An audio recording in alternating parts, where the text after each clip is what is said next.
Llevamos 25 años cuidando de tus recuerdos. Todo Colección, donde viven los recuerdos.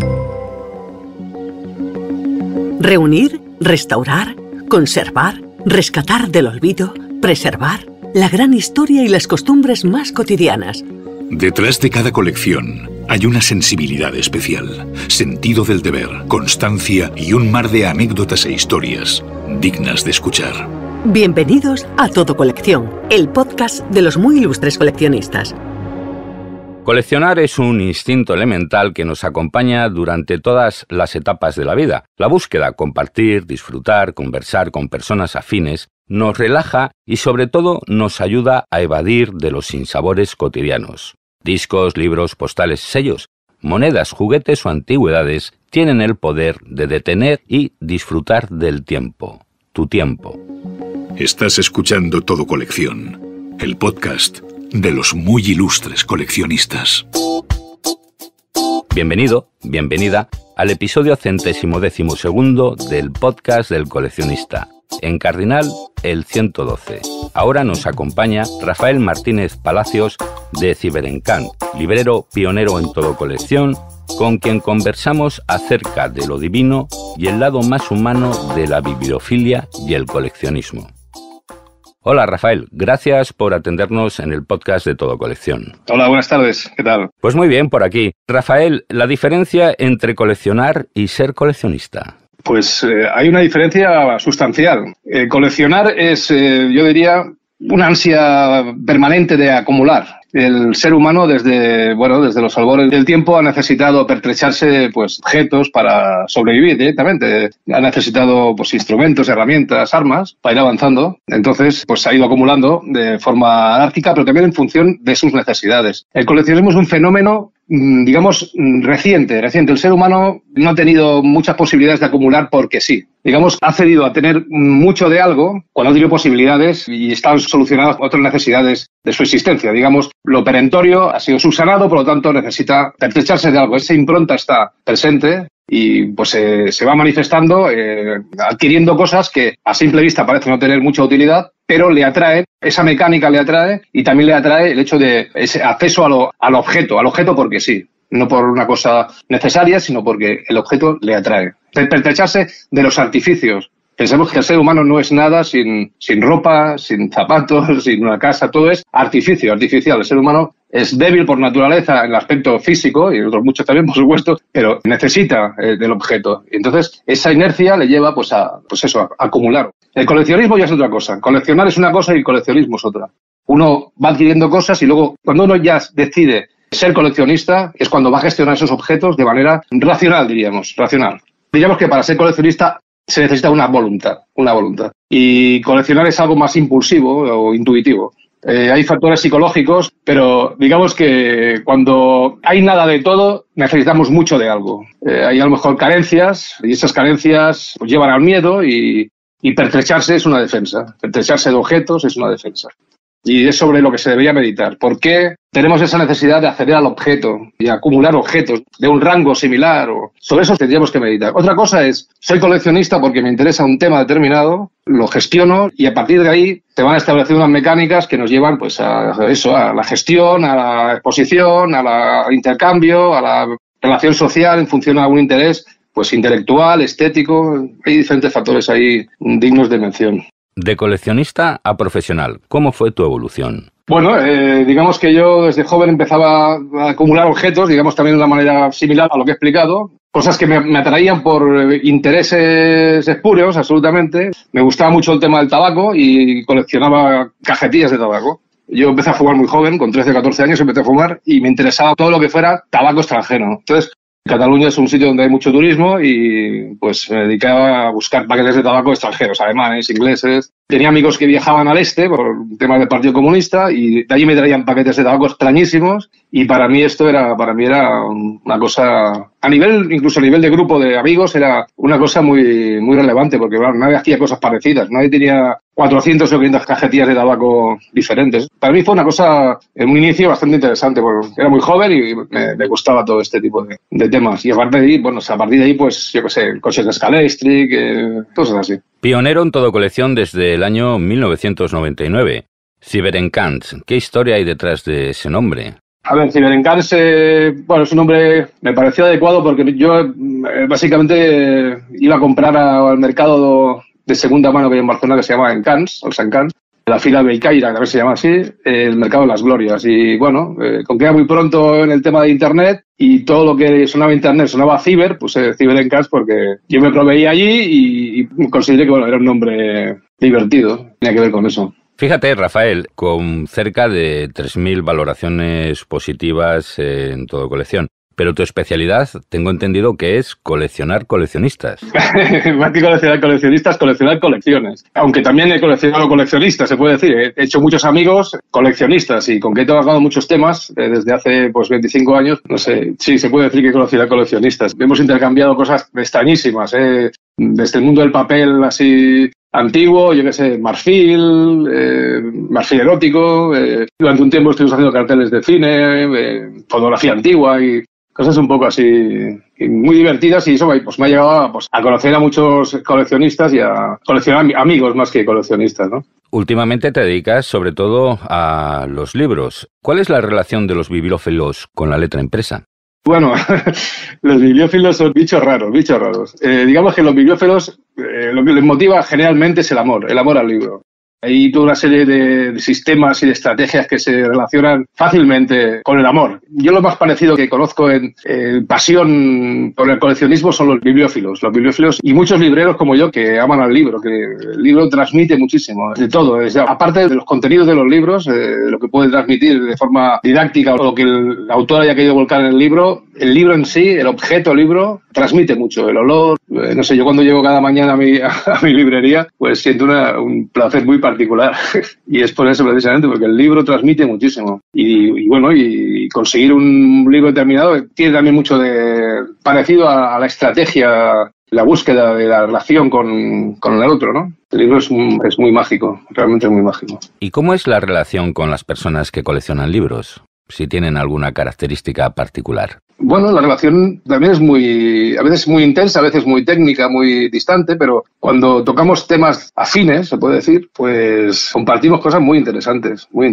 A veces, como te digo, muy técnicas, en otras compartiendo conocimientos o sencillamente la transacción comercial. A veces es muy buena y a través de mí como librero, pues el coleccionista o el bibliófilo encuentra aquella pieza que estaba buscando desde hace mucho tiempo y pues imagínate el chute de endorfinas que puede recibir un coleccionista que está buscando aquella pieza desde hace años y la tengo yo y pues la dejo a un precio asequible para su poder adquisitivo. Importante matiz, el asesoramiento, la restauración, la gestión de colecciones. Tú te dedicas a la confianza en estado puro. Pues bueno, la verdad es que en todo colección llevo muchísimos años y de una forma pausada, tranquila, pues he ido haciendo cosas y atesorando conocimientos y pues no sé, he colaborado con personas que han montado colecciones, personas que no sabían cómo gestionarlas o asesorar en adquisiciones, por ejemplo, o no sé, si he tenido acceso a bibliotecas selectas, por ejemplo, y hay alguna pieza que sé que a alguien le interesa, pues le puedo, digamos, orientar hacia esa otra persona. O hay diferentes matices ahí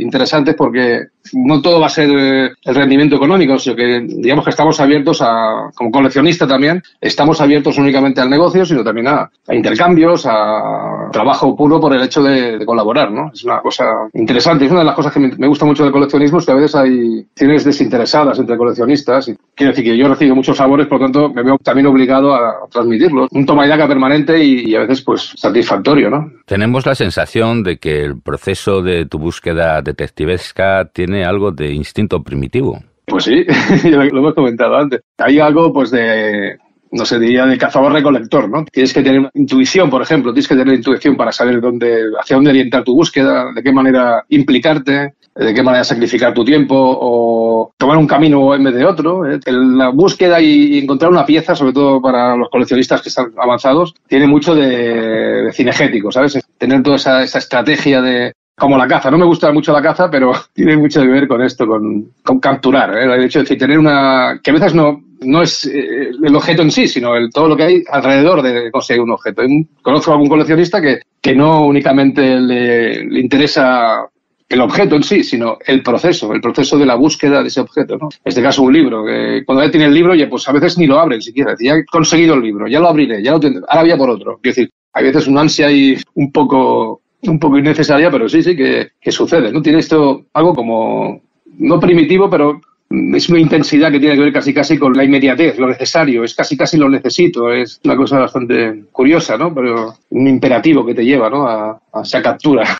Respecto a los tipos de coleccionistas, si tienes una clasificación o tipología particular. Pues bueno, en base a lo que he conocido estos años, hay mucha diferencia entre la persona que acapara, la persona que tiene la ansia de tener más que nadie. Hay diferentes. Hay auténticos expertos que nada más que buscan una pieza la quieren en el mejor estado posible. Más extremos el síndrome de Diógenes, que es acumular sin ningún tipo de rigor. Y pasa en el coleccionismo también, ¿eh? Personas que quieren conseguir, pero bueno, ahí entraremos en patologías que tampoco viene muy al caso, pero sí que se dan, ¿eh? Hay personas iniciadas, hay gente que le interesa un tema, por ejemplo, yo estoy muy inmerso en el tema de los facsímiles, y hay personas que le gusta mucho, o sea, han conseguido piezas muy buenas de, por ejemplo, facsímiles de códices medievales, que no se implican a por todas, sino que van poco a poco y es toda una labor de años, y ahí esas tipologías hay muy diversas, ¿eh?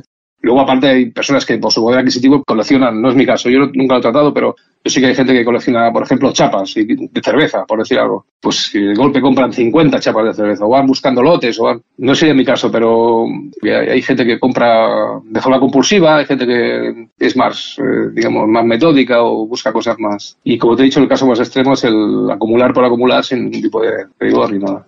Etapas del coleccionista. 1 de cada 4 personas colecciona algo. ¿Cómo ha sido tu evolución o es la evolución natural? Bueno, lo normal es empezar por acumular cosas, parecidas, una acumulación, podríamos decir. Ir adquiriendo cosas o encontrando cosas, acumular, y a partir de tener una cierta cantidad de cosas, pues tú me sucede es que quieres ordenarlas, con los criterios que tú consideres, por tamaño, por medida, por precio, por colores, por lo que quieras. Ordenar esa acumulación. A partir de ahí, cuando empiezas a ver que todo tiene un rigor y tiene ese orden, de coleccionar pasas a ser un poco coleccionista. Empieza a ser de un cierto calibre, voy a buscar más, a nutrirlo más y con piezas interesantes. He conseguido hasta ahora, puede ser que haya un par de piezas relevantes, voy a decir, voy a nutrirlo con algo verdaderamente bonito, algo que le dé un poco más de brillo a mi colección. Eso es lo normal, ¿eh? A partir de ahí empieza, luego hay clasificación, luego a partir de ahí supongo que acostumbra a pasar que un coleccionista lo que hace es mostrar su colección pues a su círculo o incluso llevar las posiciones, por ejemplo. Eso es una cosa que acostumbra a pasar. O cuando llega una cierta edad, si quieres luego hablamos de esto, es ceder tu colección de toda tu vida pues a una institución, acostumbra a pasar. Esos digamos que serían los pasos naturales. Luego hay fenómenos que suceden, pues alguien que se encanta o alguien que ve cerca al final y dice pues ahora lo tiro, o lo malvendo o no lo quiero. Eso acostumbra a pasar también, ¿eh? Ahí también intervienen los comerciales, como en mi caso. ¿Entonces el coleccionismo no nos acompaña de por vida? Ahí está el tema. El coleccionismo nos puede acompañar de por vida, por supuesto. Y luego hay, aparte de tu coleccionismo, puedes tocar otros temas colindantes. No sé, se me ocurre, yo que sé, si es coleccionista de cosas de transportes, pues igual tienes una pequeña biblioteca, o no tan pequeña, sobre libros de ferrocarriles, por ejemplo, o tienes una colección de placas de policía, pues igual te acabas comprando una colección de gorros. Pero las colecciones van creciendo, van menguando. Parte de tu colección que ya las consideras el núcleo, las cedes o las vendes para nutrir tu núcleo potente de coleccionismo. Es una de las cosas que también pasa. Un núcleo potente de un coleccionista es difícil que lo suelte. Digamos que puede ir variando lo colindante, diríamos, ¿no? Si alguien es especialista en billetes de transporte, por ejemplo, del tranvía de Madrid, por decir algo, a lo mejor ha comprado un trole, por ejemplo, de tranvía, o 3 o 5, pero luego al final dicen, no, yo lo mío son los billetes de tranvía. Yo el trole lo voy a vender porque hay una colección de billetes que me interesa comprar. Esa es la actividad del coleccionista, ¿eh? También comprar, vender, pues para capitalizar sus cosas y tener ingresos para seguir nutriendo lo que sería el núcleo de su colección. Si eres coleccionista, caerás en nuestras redes. Sigue la actualidad y los lotes más curiosos en los perfiles de Todo Colección en Facebook, Twitter, Pinterest, Instagram y canal YouTube de Todo Colección. Hablabas de los billetes de tren. Damos un recuerdo y un cálido abrazo también para Joan Domingo Ventura, un auténtico especialista en forondotelia, que también nos concedió una entrevista en el podcast de Todo Colección. Rafael, hablábamos de bandazos coleccionistas, si se pasa de un asunto a otro con la misma entrega y si tienes alguna referencia de algún cambio de rumbo muy sonado. No sé, sí, hay coleccionistas que pasan de una cosa a otra. En mi caso sí, con bastante facilidad. He coleccionado cosas como fotografía antigua y esto me llevó a cartelería, por ejemplo. De cartelería me llevó al cartel de cine, del cartel de cine al programa de mano, es decir, luego a las maquetas de carteles. Hemos comentado que lo mío ha sido coleccionar colecciones. Eso ha sido, bueno, parte de mi negocio, pero que ahí está el tema.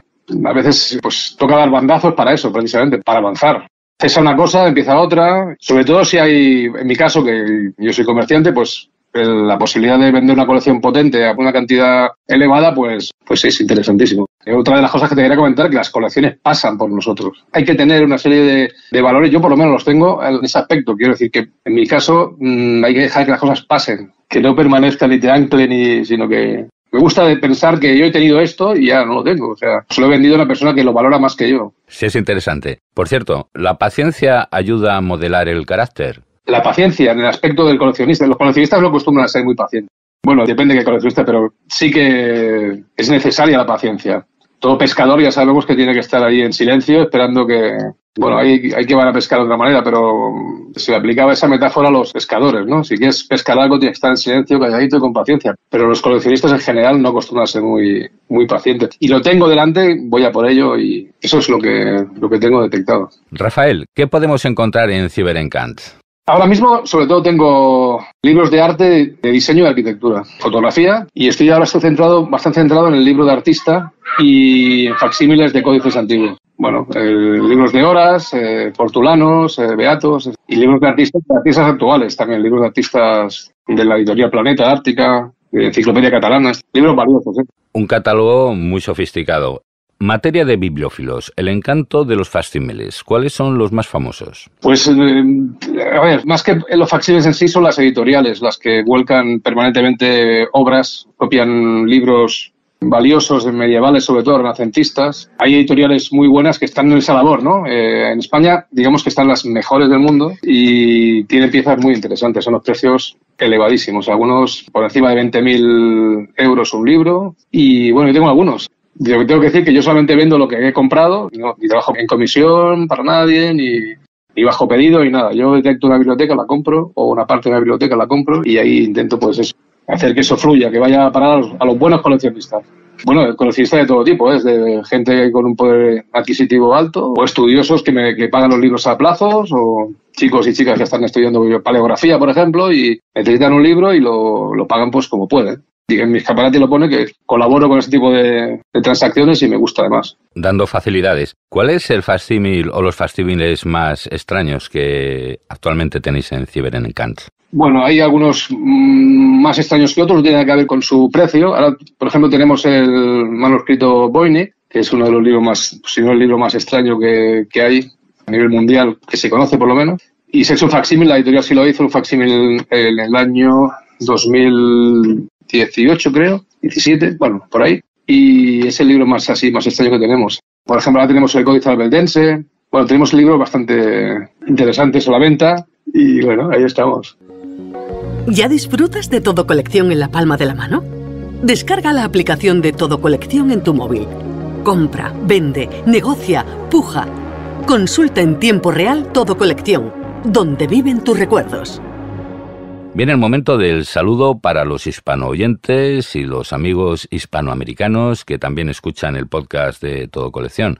Rafael, ¿el coleccionismo traspasa fronteras? Yo he vendido, desde el principio he vendido por todo el mundo. He vendido en toda Sudamérica, en Estados Unidos, en Asia, en Corea, Japón, hemos vendido en Australia, Nueva Zelanda, prácticamente en todo el mundo. Casi, podría decir que en África no he vendido, pero sí he vendido alguna vez. Pero bueno, que hemos vendido en todo el mundo. Y además, como te decía antes, se traspasan fronteras de todo tipo, de condición social, de capacidad adquisitiva, culturales. Podemos vender, como te decía, a precio asequible a personas que lo necesitan y tampoco pasa nada por si nuestros beneficios son menores o No somos la Virgen María, pero queremos fomentar el coleccionismo y que todo el mundo tenga acceso a la cultura. Eso es lo que, desde el principio. Nuestro anterior invitado, Fran Pliego, de Coleccionismo Pliego, nos ha dejado una pregunta para ti. Podría ser algo genérica, como si ha notado en ventas usuarios el periodo tan particular que estamos pasando. Pues un saludo a Fran Pliego. Hemos compartido clientes, también de los pioneros de Todo Colección. En nuestro caso hemos notado un incremento en nuestra posibilidad de compra. Y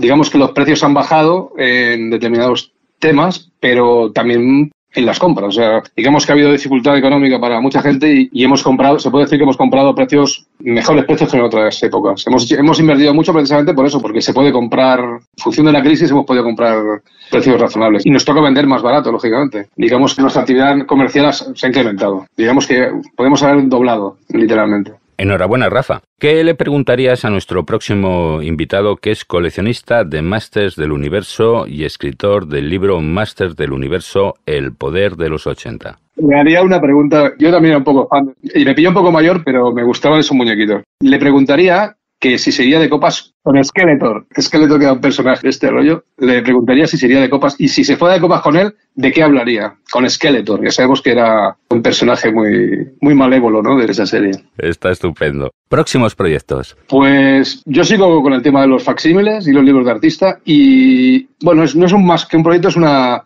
cosa un poco íntima, que es completar la biblioteca imposible de Panini, de Franco Cosimo Panini, que reúne una docena de libros muy difíciles. Tengo algunos y quisiera completarla para mí, con la intención de venderla, por supuesto. ¿El consejo o la reflexión para el coleccionista? Todo tuyo. Yo lo que le diría al coleccionista es que, sobre todo, que se centre en sus objetivos, que tenga un objetivo claro. Divagar está bien, pero ya que como tratamos con la belleza en definitiva, pues lo que hay que hacer, yo creo, es abrir la mente, tener una estrategia más o menos clara en cuanto a técnica, y mezclar técnica, digamos, a partes iguales, técnica, intuición y emotividad. Hay unos lemas que se pueden relacionar con el coleccionismo, que es no salir a buscar, sino salir a encontrar.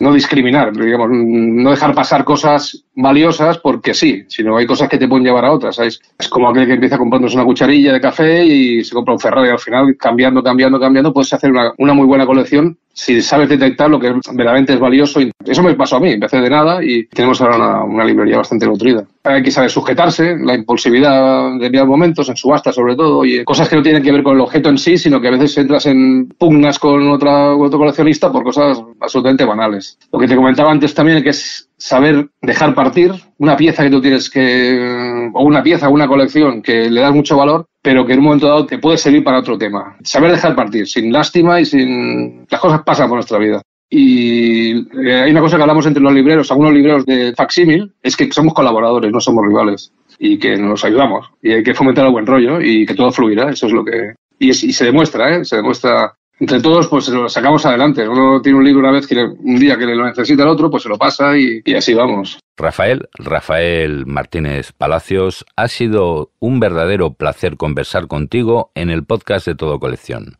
Larga vida y prosperidad. Muchas gracias, igualmente. Un abrazo. Estás escuchando Todo Colección, el podcast de los muy ilustres coleccionistas. Y no te vayas todavía, no te vayas por favor, que a continuación llega Rosalía Romero con novedades de tu interés.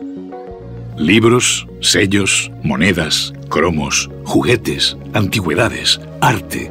¿Y tú? ¿Qué coleccionas? Amor y pasión por los libros antiguos es lo que se respira en Todo Colección.